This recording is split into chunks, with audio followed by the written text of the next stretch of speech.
दोस्तों आज हम कर रहे हैं question number 1 set of losses का। इसमें अपन को दे रखा है हाउस प्रॉपर्टी की इनकम, बिजनेस की इनकम बिफोर प्रोवाइडिंग डेप्रीसिएशन। तो सब हम लेंगे आफ्टर डेप्रीसिएशन। 135 में से अपन 26,000 को माइनस कर देंगे। 1,09,000 1,09,000 हो जाएगा। ये फिगर अपन नहीं देखेंगे और ये करंट ईयर डेप्रीसिएशन अपन ले चुके हैं, तो ये 26,000 को भी अपन काट देते हैं। शॉर्ट टर्म कैपिटल गेन दे रखा है, कोई दिक्कत नहीं है। लॉन्ग टर्म कैपिटल लॉस, ये लॉस अगर लॉन्ग टर्म होता है तो अपन सिर्फ लॉन्ग टर्म गेन से ही अपन सेट ऑफ कर सकते हैं, तो कहीं आगे गेन तो दे नहीं रखा, तो ये हो जाएगा कैरी फॉरवर्ड 90,000। ये आगे दे रखा है इनकम फ्रॉम टी बिजनेस।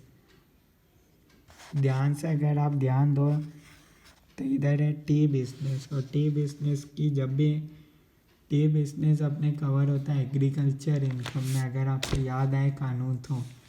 और एग्रीकल्चर इनकम में अपने एग्रीकल्चर इनकम और बिजनेस इनकम, इसका परसेंटेज अपने पास रहता है 60 और 40।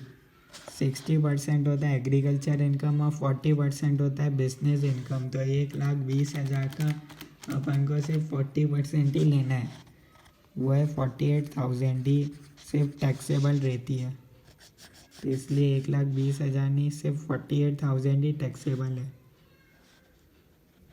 डिविडेंड दे रखा है, कोई दिक्कत नहीं है। और ब्रॉड फॉरवर्ड बिजनेस लॉस है, इसको करते हैं सेट ऑफ। 6 साल पहले हुआ, कोई दिक्कत नहीं, 8 साल तक कानून है, 8 साल तक अपन सेट ऑफ कर सकते हैं। तो ये 45,000 सेट ऑफ हो जाएगा बिजनेस की इनकम से ही। 1,09,000 में से माइनस करेंगे 45,000, तो आएगा 64,000 बिजनेस की इनकम, और ये हो जाएगा ख़त्म। तो टोटल इनकम अपन निकाल लेते हैं, 1,25,000 प्लस 64,000 प्लस 56,000 प्लस 48,000 प्लस 80,000।